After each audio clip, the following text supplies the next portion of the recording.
बिस्मिल्लाह रहमान रहीम। दोस्तों, मैं हूं सईद इजाज़ गिलानी, उर्दू कनाडा ऑफिशियल हमारा यूट्यूब चैनल है।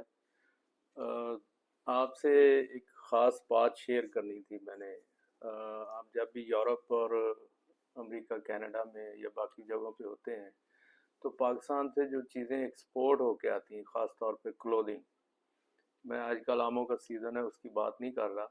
वो यहाँ पे 5-6 आम जो है वो $30 के मिल रहे हैं, वो फिर भी लोग ख़रीदते हैं। वो भी एक पाकिस्तान का सोर्स है कि एक्सपोर्ट होता है और चीज़ें आती हैं।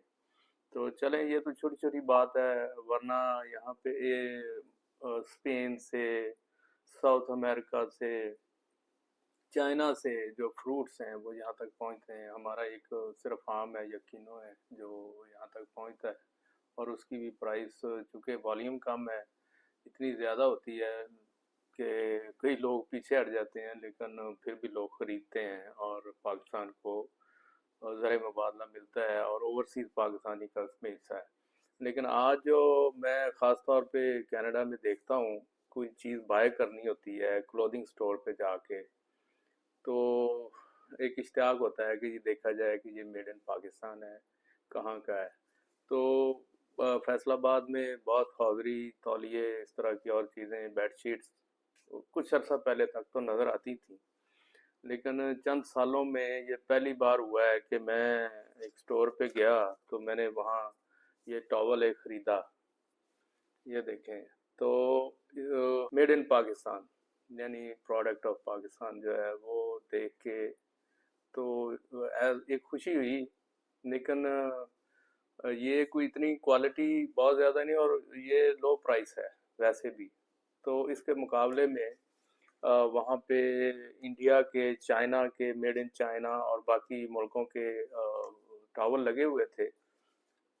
लेकिन मतलब एक अनजान जान सी खुशी जो होती है कि आप पाकिस्तान की प्रोडक्ट अभी भी बिक रही है। मेरा असल पॉइंट ये है कि मैं सल्यूट करना चाहता हूँ उन मैन्युफैक्चरर्स को जिन्होंने अभी भी ये इंटरनेशनली एक ऑर्डर पकड़ा हो। यहाँ का एक छोटा स्टोर है, आप उसका नाम क्या लेना है, बड़े स्टोरों में ख़ास तौर पे वालमार्ट है या ओल्ड नेवी है, वहाँ पे क्लोथिंग के स्टोर्स हैं। इसके अलावा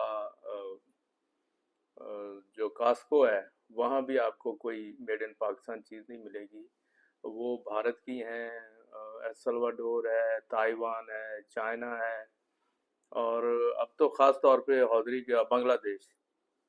मेड इन बांग्लादेश जो है वो हर जगह पड़ा हुआ है, क्योंकि वहाँ जो प्रोडक्शन हो रही है, जो उसकी प्राइस है, जो कम्पेटिटिव रेट्स हैं, सबसे बड़ी बात है। तो मैं सल्यूट करना चाहता हूँ ये ब्रांड बनाने वालों को। और इसमें जो मेड इन पाकिस्तान है, आप देख सकते हैं। तो ये खुशी की बात थी। और हालात तो जो भी हैं, जितनी बिजली महंगी है, जितने टैक्सेस हैं, सुपर टैक्सेस लगा दिए हैं, ये उस मुल्क की प्रोडक्ट मेड इन पाकिस्तान देख के आपको खुश ही होना चाहिए और सेलिब्रेट करना चाहिए कि जहाँ पे मल्टीनेशनल कंपनीज जो हैं वो यानी दर्जनों की तादाद में काम छोड़ गई हैं, और टेक्सटाइल का पठा बैठ गया हुआ है, और एक्सपोर्ट का जो हालात है, बिल है, उसमें कोई $34 बिलियन का या इस तरह से बता रहे हैं कि डिफरेंस आया हुआ है। तो ये एक अच्छी खबर थी, मैंने कहा मैं आपके साथ शेयर कर दूं। इसी तरह की मज़ीद कोई आपके साथ शेयर करेंगे अगर कोई अच्छी खबर हुई तो पाकिस्तान के बारे में। मिलते हैं नई वीडियो में।